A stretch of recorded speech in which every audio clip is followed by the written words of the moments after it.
en el día de hoy vamos a terminar de hablar nuestros modos de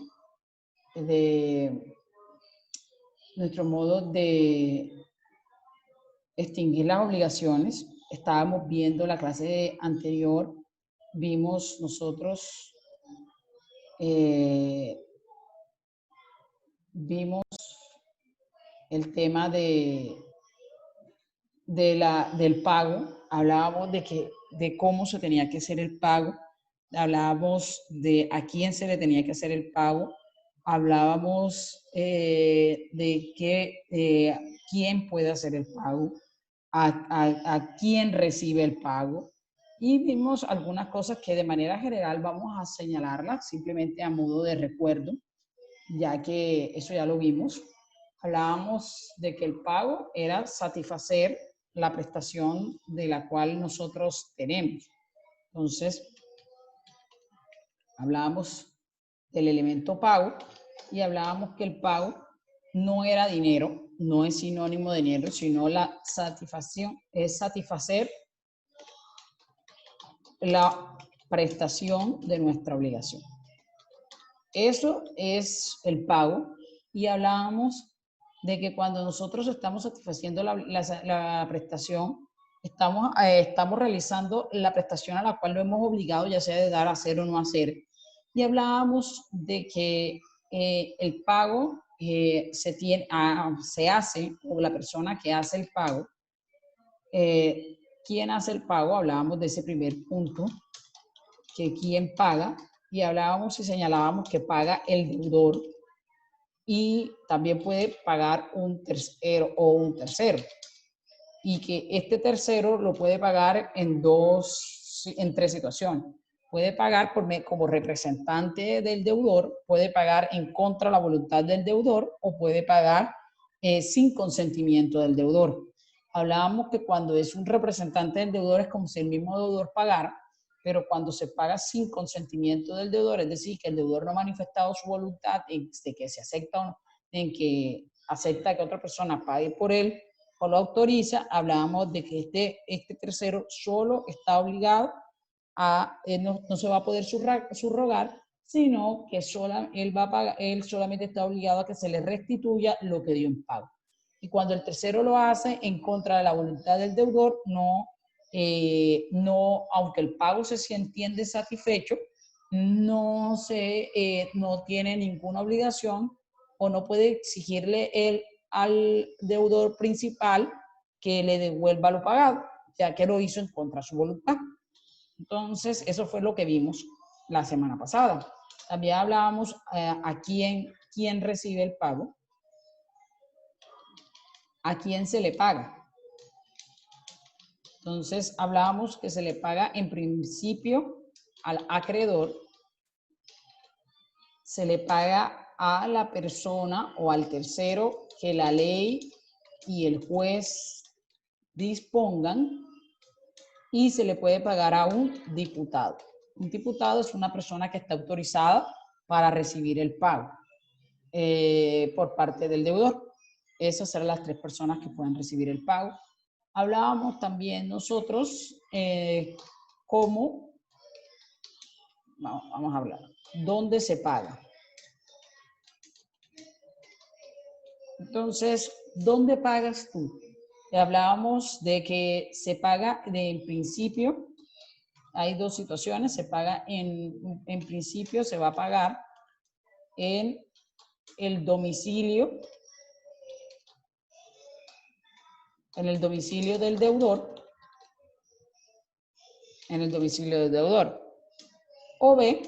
o también puede ser cuando estamos en presencia de un cuerpo cierto, que pagamos en el lugar, vamos a poner aquí, cuando estamos en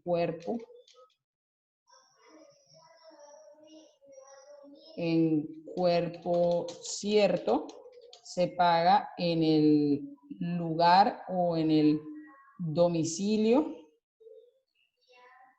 En el cuerpo cierto se paga en el lugar donde estaba el cuerpo cierto al momento de contraer la obligación, al momento de celebrar el contrato.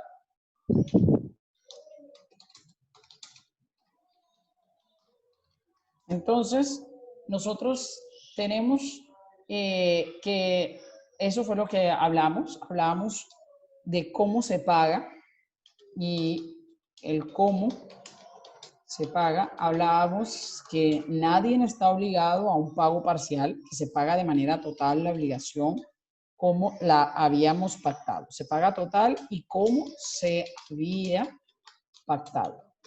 Pero en algunos casos, la excepción es cuando la ley o la convención permiten el pago parcial. Ejemplo de cuando se permite el pago parcial, cuando se va a pagar obligaciones cambiarias, que nos dice que se pagarán, que se hace un pago, se puede hacer un pago parcial. Entonces, esa es como el cuándo o cómo se paga de forma total y como lo habías pactado en tu obligación. La excepción es el pago parcial. Hablábamos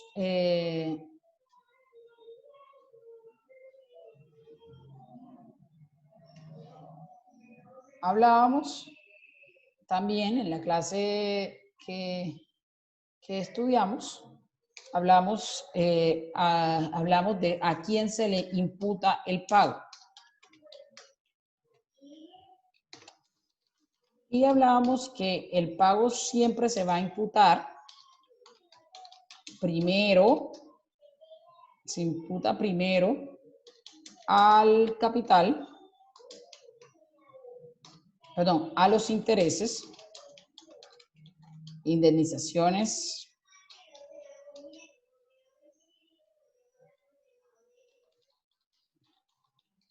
y por último, al capital.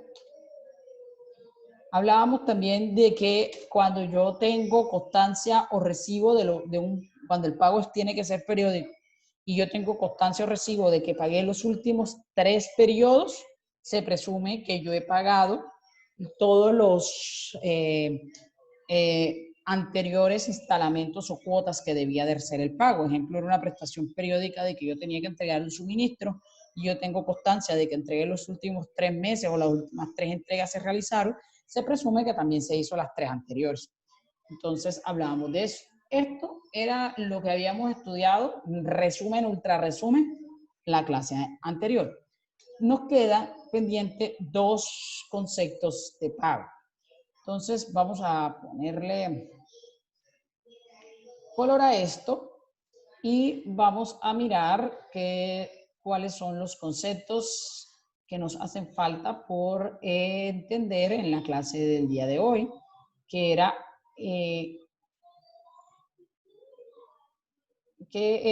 la parte del pago por subrogación y el pago por compensación.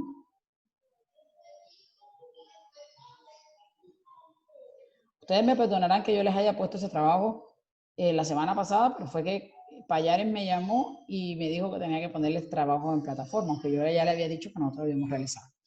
Entonces, esto era el resumen. Hoy vamos a ver algo que se llama el pago por subrogación, y esto es muy importante porque ustedes van a poder hacer muchas soluciones jurídicas, las van a encontrar. Entonces, el pago por subrogación es un pago muy especial. Es el pago que nos vamos a tener, en el cual nos vamos a enfocar en nuestra clase del día de hoy. Este pago por subrogación va a tener como propósito de vida, lo vamos a señalar, es el pago que vamos a hacer cuando nosotros se aplica mucho. Vamos a poner un ejemplo. Esta A,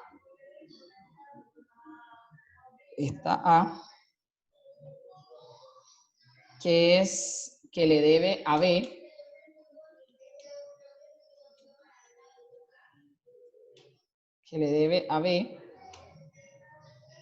¿Cuánto le debe a B? Es una suma N. Entonces está C, que también le debe a B. Pero vamos a imaginarnos este ejemplo. Hay 3 acreedores. A le debe a B, en nuestro caso. Pero A es un acreedor hipotecario. Es decir, él tiene una garantía real que va a garantizarle el pago, que le va a garantizar A es un acreedor hipotecario, es decir, A no le debe. A es acreedor de B.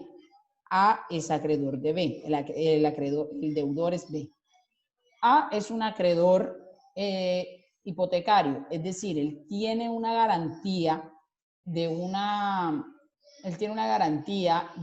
hipoteca en la cual esa hipoteca, él sabe que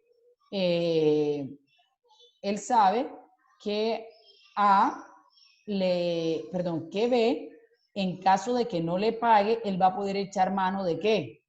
De esa hipoteca, de ese bien que está garantizando esa hipoteca. ¿Quedó claro hasta ahí? También tenemos a C. C es otro acreedor de B, pero es un acreedor quirografario que no tiene ninguna garantía de pago frente a B de que le pague, porque él no tiene ninguna casa hipotecada, ningún carro pignorado, nadie le salió de fiador. Entonces, ¿qué puede hacer C en este momento para asegurar el pago de B? Él va y le va a decir a A, aquí está, y esta es la subrogación. Él le va a decir a A, yo te voy a pagar la deuda y yo vengo a asumir tu posición en esta deuda. ¿Quedó claro? Le dice, yo te voy a pagar la deuda, pero entre nosotros dos, esa deuda que tú tienes con A, como yo con B, yo te la pago a ti. Tú te vas a quitar de este lugar que tienes y yo me voy a subrogar a tu favor contra B.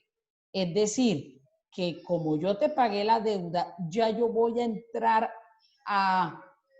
ya yo voy a ocupar tu lugar y yo con esa hipoteca que me estaba garantizando el pago de B, ya es como si ya no estuviera A, sino que estuviera C. Y C, ahora con una hipoteca a favor de una deuda, hay una norma que nos dice que cuando yo tengo una hipoteca de este porte y yo contraigo otra deuda sin hipoteca, esta deuda va a garantizar la primera. Entonces, de esa manera, C estaría ocupando el lugar de A, pudiéndole cobrar a B la deuda que tenía inicialmente A, porque él se subrogó a favor de A, y en este momento C se va a quedar con la hipoteca que tiene A su favor, va a poder cobrarle la plata que le pagó a y también va a poder cobrarle la plata inicialmente que a él le debía. ¿Sí he sido clara en este tema de la subrogación? ¿O se requiere otra explicación? ¿Sí ha sido clara? Sí, sí. Bueno, entonces, esto que estamos viendo es una subrogación. Ahora salieron ustedes y me preguntan, ¿y por qué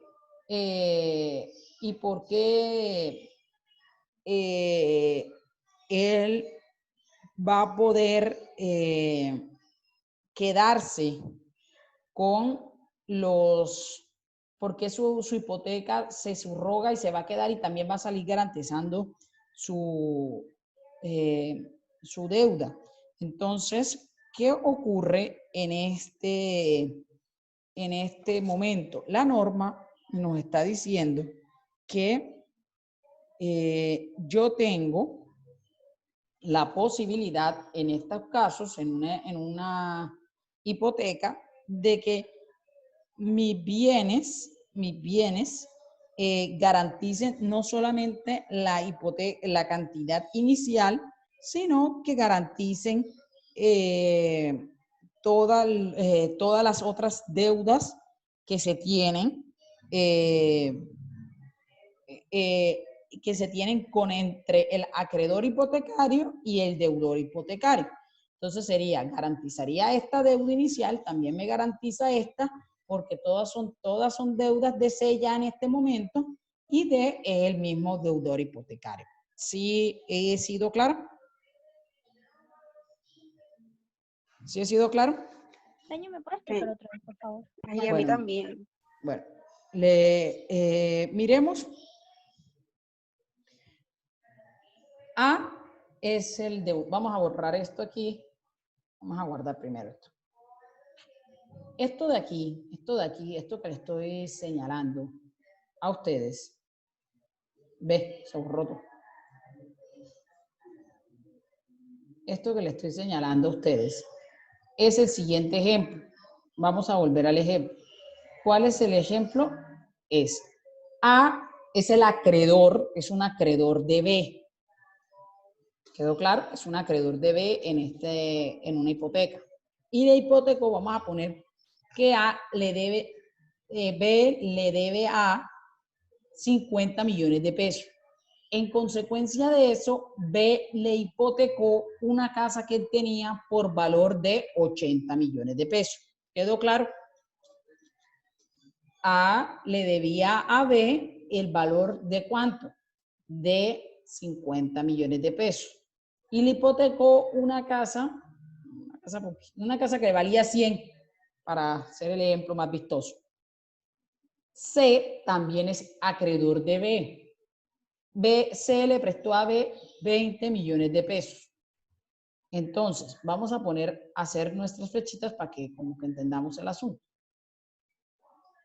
A le debe a, perdón, A es acreedor de B, es un acreedor hipotecario por la suma de 50 millones. Tiene una hipoteca sobre una casa de 50 millones. C, el niño C, es otro acreedor, pero ¿de qué naturaleza? Es un acreedor quirografario, no tiene ningún bien que está garantizando su deuda. ¿Cuánto le debe, perdón, cuánto le debe B a C? B a C le debe 10 millones de pesos. ¿Cuánto vale la casa? Vale 100. B se da cuenta de que C se da cuenta de que B no le va a pagar y que tiene muchas otras deudas, porque por acá D tiene a C, a E, a F, a todo el mundo. Y lo único que tiene es que una casa, solamente tiene una casa que la tiene hipotecada a A. ¿Qué va a poder hacer A, C en ese momento? Pues va a hacer una subrogación. ¿Y cómo la va a hacer? Él va a decirle a su compañero A y le va a decir, mire A, entre nosotros, esto no se puede ni girar. Ahora hago el chico. Entre nosotros, entre usted y yo le pago a usted su deuda, yo se la voy a pagar. Usted no se preocupe, yo se la pago.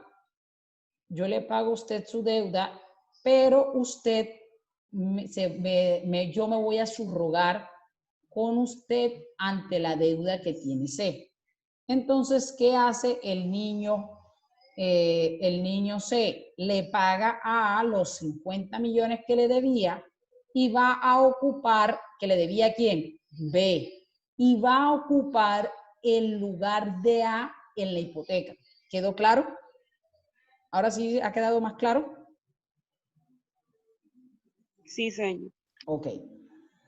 Entonces C va a ocupar el lugar de A. En la hipoteca, la norma nos dice que cuando yo tengo una hipoteca, tengo el derecho que yo persigo en la hipoteca, no solo va a cubrir el valor inicial de la hipoteca, no solamente va a cubrir ese valor inicial, también va a cubrir las otras deudas que tenga el acreedor con el deudor que sean el mismo y que puedan entrar a garantizar ahí. Es decir, que como C vino a reemplazar a A, tiene garantizada esos 50 millones en la casa, pero también se ha garantizado los 20 millones que le debía B inicialmente. Es decir, que el valor de las obligaciones hipotecarias de C con B ya no son de 50 millones, sino de ¿cuánto? De 70. ¿Por qué? Porque se va a sumar lo que le debía A más lo que le debía B y todo esto va a ir a perseguir. ¿Quedó claro ahora sí? Aquí hay una subrogación. ¿Sí quedó claro? Sí, señora. Sí, señora. Ok. Entonces, esto que estamos viendo es lo que la norma nos está diciendo. Ahora, ¿en dónde dice la ley eso? Porque siempre salen las personas diciendo eso. El artículo en la hipoteca se nos va a aplicar una norma que está en la prenda, que dice de la siguiente manera: satisfecho el crédito en todas sus partes, deberán restituir la prenda, pero podrá el acreedor retenerla si tuviere contra el mismo deudor otros créditos, tales que reúnan los siguientes requisitos: que sean ciertos y líquidos, que se hayan contraído después de la obligación por la cual se constituyó la prenda y que se hayan exigibles antes del pago de la obligación anterior. Es decir, esta obligación se une con esta y le permite retener mantener la hipoteca hasta que termine el asunto de termine de pagarle la obligación. ¿Ha quedado claro? Eso nos lo señala también el Código Civil cuando nos habla del pago por subrogación. Entonces, la subrogación tiene ese efecto de permitirle a alguien ocupar el lugar de un acreedor que estaba en mejor posición que él frente al deudor. Entonces, miremos la definición de la subrogación ahora sí, ya que explicamos y entendimos qué es. Es el artículo 1666 y nos dice: la subrogación es la transmisión de los derechos del acreedor a un tercero que le paga. ¿Quedó claro? Yo le estoy transmitiendo a un tercero que me ha pagado los derechos que yo tenía. Entonces, ese acreedor a mí me pagó un tercero, yo le estoy transmitiendo. Para que haya subrogación o la subrogación se puede dar de tres formas. Puede haber se puede dar la subrogación, se va a dar de dos formas. La primera forma que se va a dar es por una subrogación legal, que la ley me diga a mí que me puedo subrogar, y la otra por una subrogación convencional. Entonces, ¿cuáles son las subrogación convencionales que hay? Cuando nosotros de común acuerdo nos ponemos, yo acepto que alguien me pague y voluntariamente se va a subrogar contra esa persona. En el clásico ejemplo, en las obligaciones solidarias, allí hay una subrogación. Pero esto es una subrogación legal porque la norma es la que lo permite. Aquí es, por ejemplo, yo acepto que Sutanito me pague la obligación principal y yo me voy, por ejemplo, yo acepto que tú le pagues a B y tú después te vas a quedar y te entiendes conmigo. Eso es una obligación, todos son créditos quirografarios, no hay un crédito principal, pero yo lo que quiero es tener un deudor. Eso es lo que la gente hace, sobre todo cuando hacen esos cuentos de pago de carteras y eso. Tú le pagas a B y B, después tú todo eso te lo vienes con, tú me pagas directamente a mí. Eso es una subrogación convencional. Una subrogación legal, en el caso de la hipoteca, que fue el que les... en el primer caso, el caso más común es el de la hipoteca. Otro es cuando yo soy heredero, yo voy a pagar una deuda que debe la herencia y yo simplemente soy el heredero. Yo me subrogo frente a todos mis hermanos, es decir, ya no le van a pagar al deudor, sino que me le van a pagar a mí porque ya yo le pagué a ese tercero acreedor que se debía. Cuando estamos hablando de las obligaciones solidarias, también en ese momento esa obligación solidaria genera una subrogación legal. Cuando se hace otra convencional es cuando se hace el pago de seguros. Cuando yo hago el pago de un seguro, cuando una aseguradora me paga a mí el derecho a razón del contrato de seguro, se subroga la aseguradora frente al deudor y ya no me va, como a mí ya me pagaron, me indemnizaron por la pérdida, la aseguradora va a repetir contra el que me causó el daño. Es decir, se está subrogando en ese efecto. Entonces, tenemos que la subrogación puede ser legal o convencional. Siempre es el derecho del acreedor, fíjense que era el derecho de A, el que se va a transmitir a otro nuevo acreedor, ya sea por un efecto legal o por vía convencional. ¿Cuál es el efecto de la subrogación? El efecto de la subrogación está en el artículo 1670 y dice: la subrogación, tanto legal como convencional, traspasa al acreedor todos los derechos, acciones y privilegios, prendas e hipotecas del antiguo, así contra el deudor principal o contra cualquier tercero obligado solidaria o subsidiariamente. Él va a pasar todos los derechos que tenía esa persona, por eso en este caso traspasa la hipoteca y traspasa la hipoteca que nosotros tenemos.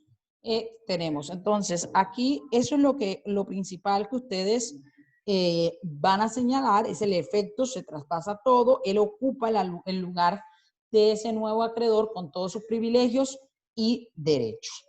Entonces, eso es la subrogación legal y convencional. La legal es porque la ley la señala, no tenemos que pactar.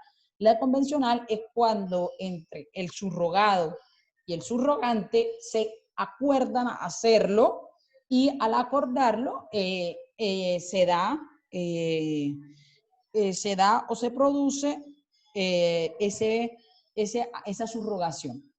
Caso clásico ejemplo es cuando estamos en un contrato de seguro, que usted hace al contrato de seguro, usted hace un acuerdo, hace una convención con la aseguradora y le indica que usted se va a subrogar o que ella se va a poder subrogar en caso de que ella pague un siniestro. Con respecto a, bueno, ¿ya quedó claro la convención o hay alguna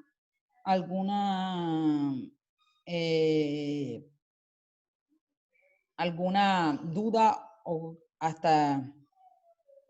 quedó todo claro? Señor, ¿me puede repetir el número del artículo? El 1670. Gracias, ya está claro, sí. Ok. Entonces, ahora vamos a ver algo que se llama el pago por cesión de bienes. El pago por cesión de bienes es el pago que se hace, que eso está en el artículo 1672, y la cesión de bienes es el abono voluntario que el deudor hace, dice la norma, en el artículo 1672. La cesión de bienes es el abono voluntario que hace el deudor de todos los bienes suyos a su acreedor o acreedores cuya consecuencia de acciones inevitables no se ha llegado a estado de pagar sus deudas. Esta cesión de bienes será admitida por el juez en conocimiento de causa y el deudor podrá impugnarla, no obstante cualquier estipulación en contrario. Entonces, imaginémonos que tenemos nosotros una deuda y no nos han iniciado una deuda. No vamos a hablar que la deuda sea de dinero, porque no vamos a dar una dación en pago. Es una deuda de hacer unos planos o cualquier cosa así.